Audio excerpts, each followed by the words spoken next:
Hello po mga kamanok. Happy New Year po sa lahat, no? Nandito po tayo ngayon. Gusto ko lang pong i-share ang mga baby pullet natin at saka baby stud. Baka gusto niyo pong kumuha pang umpisa po, lalo-lalo na sa mga backyard breeders na tulad ko na hindi makakuha o makakaya magbili ng mga materialis na mga mamahalin, ay pwede po tayong magkuha dito, no? Meron po tayong available dito. At the same time, para makapag-share na rin po tayo sa ating mga backyard po o mga kamanok natin na talagang affordable yung price. So yun po. Happy New Year po sa lahat. Good morning. Hello po. Good morning po mga kamanok.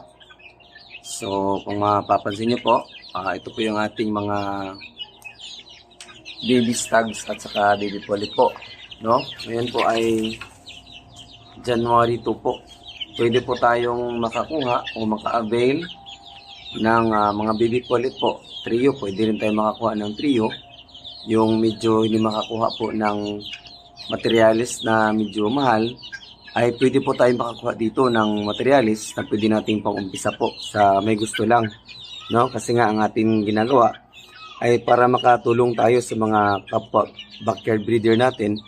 At the same time, makatulong din para sa mga nag-uumpisa na manok na makakuha ng mga authentic po ng mga materialis, ay sigurado po na pwede kayo magkuha dito. Very affordable price po ito, no? Kasi ang ating pinaka-main talaga na purpose is makatulong sa mga katulad natin mga backyard breeders din. So kung halimbawa po gusto niyo pong kumuha ng trio mga kamanok, ay pwede, no? Meron tayo dito makukuha at mapili na magaganda. So yun lamang po mga kamanok. Happy New Year po. May God bless us all. Chris Backyard po ito. Thank you po.